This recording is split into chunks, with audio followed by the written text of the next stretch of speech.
Operation सिंदूर की सफलता के बाद भारत वैश्विक स्तर पर पाकिस्तान को बेनकाब कर रहा है।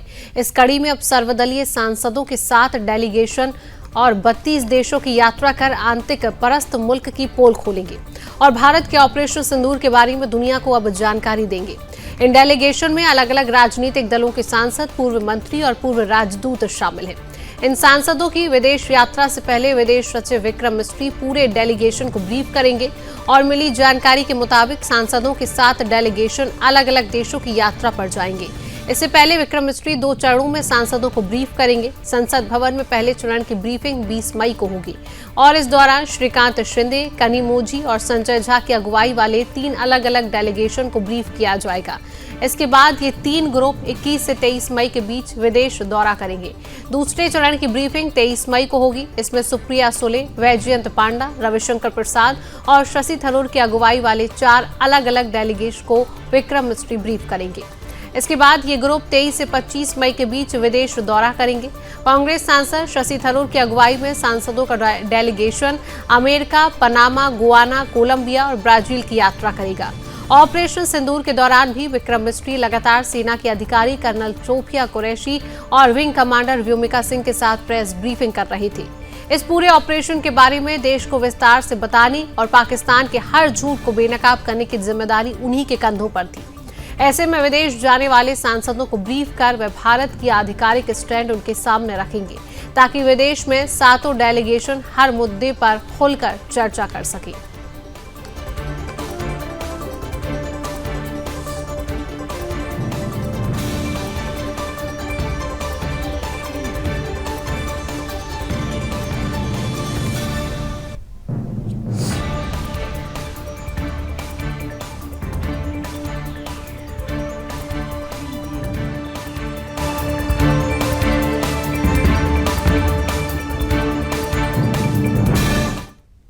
तो आज इसी विषय पर चर्चा करेंगे। हमारे साथ विदेश मामलों की जानकार संजीव श्रीवास्तव जी जुड़ चुके हैं। संजीव जी, बहुत स्वागत करती हूँ आपका सुदर्शन न्यूज में। और हमारे साथ हमारी दिल्ली से संवाददाता मीनाक्षी भी जुड़ी हुई हैं लाइव। तो सबसे पहले संजीव जी आपसे ही पूछूंगी, लगातार हमने देखा कि प्रेस ब्रीफिंग की गई है, प्रेस के द्वारा हमें जानकारी दी गई, लगातार पाकिस्तान की साजिशों को किस तरीके से नाकाम किया गया उसकी जानकारी पूरी दुनिया तक पहुंचाई गई है। और अब एक बार फिर से सांसदों को ब्रीफिंग किया जाएगा, डिप्लोमेटिक स्ट्राइक की पाकिस्तान ने जिस तरीके से साजिशें रची हैं उनको किस तरीके से हमने बेनकाब किया है। और पाकिस्तान ने, आपने भी देखा, हमने पहले भी इस विषय पर चर्चा की है, किस तरीके से झूठा एजेंडा पाकिस्तान ने फैलाया, झूठी खबरें फैलाई, अखबारों में झूठी खबरें, उसके बाद अब सीधा बेनकाब होगा पाकिस्तान। किस तरीके से देखते हैं आप संजीव जी? जी देखिए शिवांगी जी, ये बात बिल्कुल स्पष्ट है कि पाकिस्तान ने प्रोपेगेंडा का, मिस इन्फॉर्मेशन का, झूठ का सहारा लेते हुए भारत को अंतर्राष्ट्रीय समुदाय में नीचा दिखाने की, भारत को बदनाम करने की साजिशें रची। और इस तरीके के जो इंफॉर्मेशन वॉरफेयर के माध्यम से भी जो पाकिस्तान साजिशें रच रहा है उसे बेनकाब करना बेहद आवश्यक है, उसके ऊपर भी विजय हासिल करना बेहद आवश्यक है। और जैसा कि आपने कहा कि ये डिप्लोमेटिक स्ट्राइक जो के तहत ये किया जा रहा है, हमने पहले ही पाकिस्तान के ऊपर सिंधु जल समझौता को स्थगित करके एक इकोनॉमिक स्ट्राइक की है, पाकिस्तान से सारे आयातों को रोक करके भी एक इकोनॉमिक स्ट्राइक की है, डिप्लोमेटिक स्ट्राइक भी हमने तमाम उनके जो डिप्लोमेट्स हैं, उनके जो नागरिक हैं, उनको बाहर करके की है।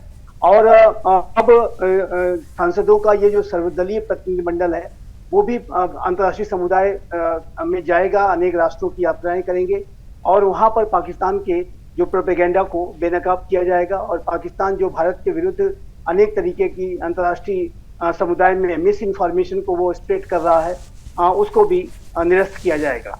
तो ये एक इसका लक्ष्य है। दूसरा, ये सर्वदलीय प्रतिनिधिमंडल इस बात का भी स्पष्ट रूप से प्रमाण है कि आज पूरा भारत, चाहे वो कोई भी राजनीतिक दल हो, कोई भी संप्रदाय क्यों ना हो, सभी आज इस आतंकवाद के विरुद्ध जो लड़ाई है उसमें एक है। एकताबद्धता भी इस डेलीगेशन का लक्ष्य है। और पाकिस्तान ने जिस तरीके से पहलगाम की आतंकी घटना को कराया, उसके पीछे जो एक सांप्रदायिक सोच को दिखाने की कोशिश की, भारत में संप्रदायों के बीच में तनाव को बढ़ाने की साजिश रची गई। उन आतंकियों ने अनेक यात्रियों के धर्म पूछे और उसके बाद उनको अलग अलग करके हिंदू धर्म के लोगों की हत्याएं की। तो ये जो पाकिस्तान की साजिश थी कि भारत में टकराव को बढ़ाना, सांप्रदायिक सौहार्द को बिगाड़ना और भारत को अस्थिर करना, इस तरीके की साजिशों पर भी लगाम लगाने के लिए और पाकिस्तान को एक करारा जवाब देने के लिए ये सर्वदलीय सांसदों का जो प्रतिनिधिमंडल है, जिसमें अनेक संप्रदायों के लोग शामिल हैं, वो एक एकताबद्धता का भी मैसेज देते हैं, एक संकल्पबद्धता दिखाते हैं कि आज भारत एक है और भारत को कमजोर नहीं किया जा सकता, भारत को अंदर से दरारें नहीं डाली जा सकती। इस बात का भी मैसेज देने के लिए ये डेलीगेशन जा रहा है। बिल्कुल संजीव जी, मीनाक्षी भी हमारे साथ बनी हुई है, मैं आपके पास वापस लौटूंगी। मीनाक्षी, डिप्लोमेटिक स्ट्राइक से पहले सांसदों की ब्रीफिंग होने जा रही है, लगभग कितने बजे ये ब्रीफिंग होगी, क्या अपडेट आपके पास? बिल्कुल, देखिए ये जो ब्रीफिंग होने जा रही है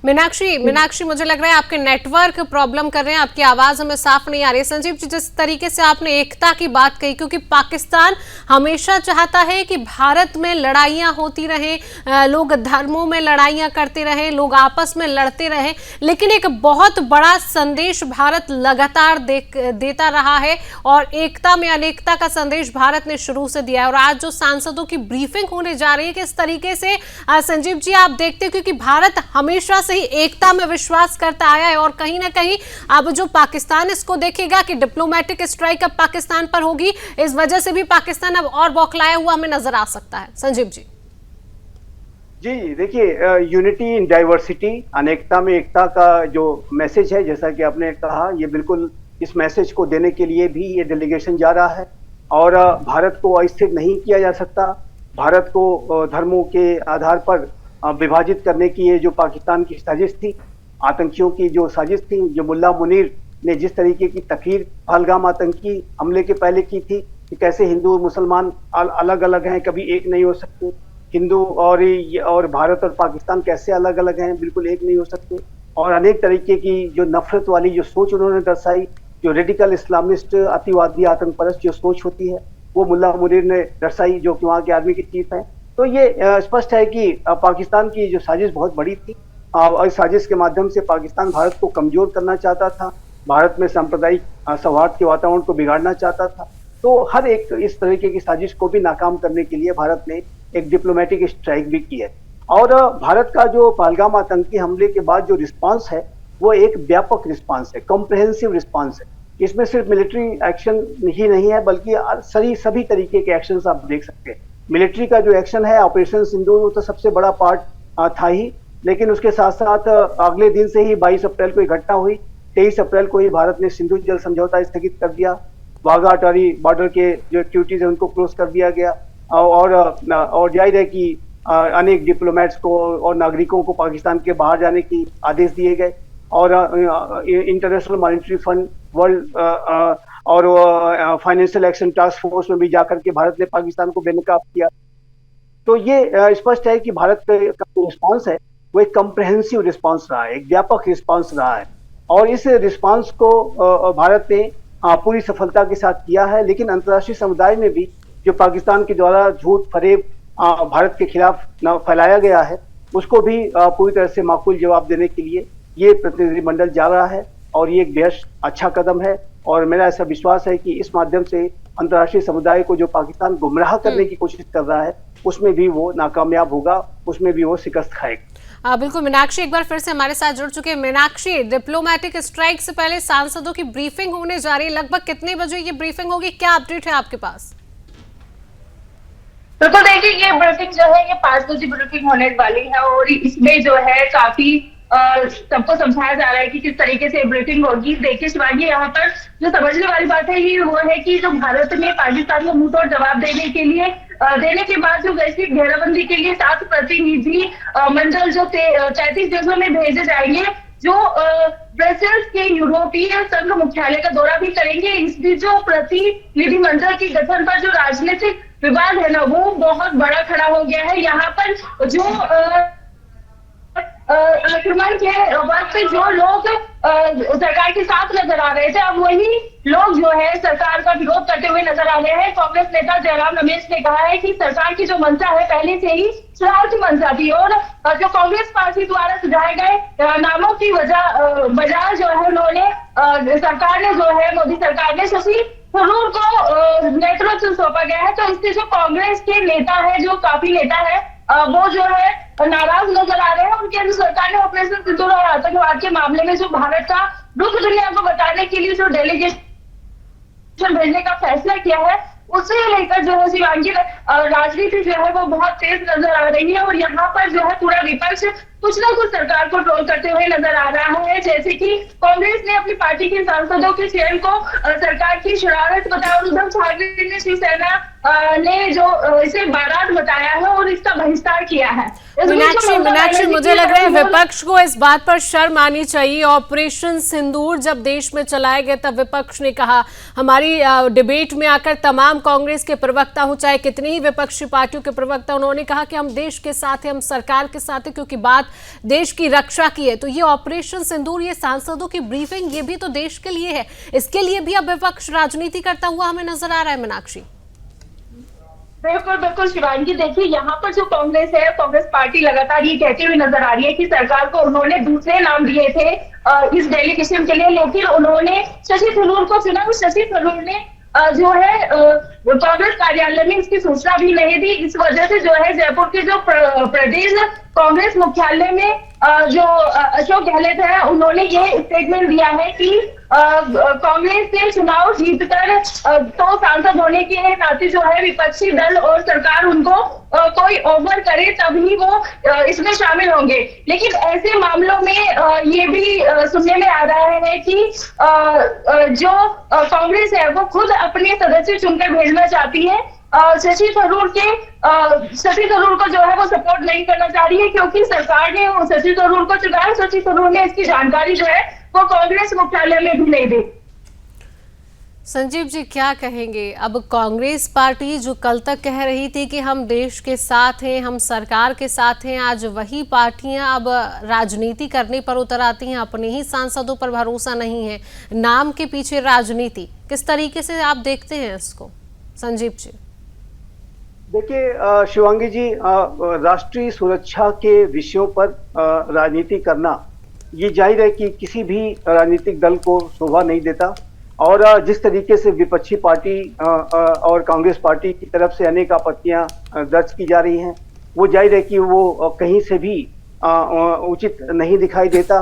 और एक ऐसे समय में कि जब पूरे राष्ट्र को एकताबद्ध होने की आवश्यकता है, सभी राजनीतिक दलों को एक स्वर में बात करने की आवश्यकता है, और इस डेलीगेशन के माध्यम से जो मैसेज दिया जाना है वो एकताबद्धता का ही मैसेज दिया जाना है।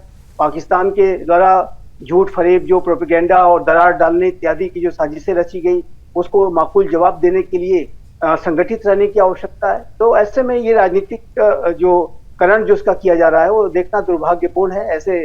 ऐसे बयानों से और इस तरीके की राजनीतिकरण से जो नेताओं को बचना होगा, विपक्षी दलों के नेताओं को बचना होगा। कोई भी डेलीगेशन जाता है तो उसके सदस्यों को चुनना सरकार का अधिकार होता है। सरकार सलाह मांग सकती है, लेकिन अल्टीमेटली जो सरकार का जो निर्णय होता है उसका सम्मान करना चाहिए। जहां तक श्री शशि थरूर की बात है, तो श्री शशि थरूर जो विदेश मामलों की जो संसदीय समिति है, अस्थायी समिति है, उसके अध्यक्ष हैं।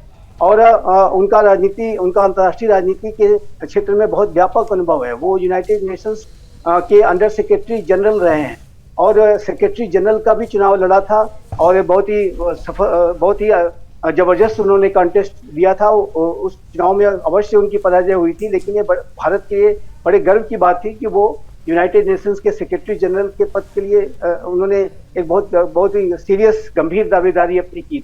तो उनका और कांग्रेस की सरकार के दौरान वो विदेश राज्य मंत्री भी थे, और वो जिस तरीके से स्पष्टता के साथ अपनी बातें रखते हैं और अंतर्राष्ट्रीय मामलों बिल्कुल संजीव जी, मुझे लगता है कांग्रेस की आदत ही है कि सरकार की बात को ना मानना और उसमें दखल अंदाजी देना, और वही मुझे लग रहा है कांग्रेस पार्टी इस समय करती हुई भी नजर आ रही है। जिस तरीके से हमने बात की अनेकता में एकता, हमें यही संदेश देना है और भारत हमेशा से यही संदेश देता हुआ आया है तमाम देशों को। लेकिन कहीं ना कहीं कांग्रेस पार्टी जो कर रही है, सरकार ने जो नाम चुने कहीं ना कहीं उसका विरोध करना ये एक हद तक गलत भी है। फिलहाल संजीव जी, मीनाक्षी, हमारे साथ जुड़ने के लिए, समय देने के लिए आप दोनों का बहुत बहुत धन्यवाद।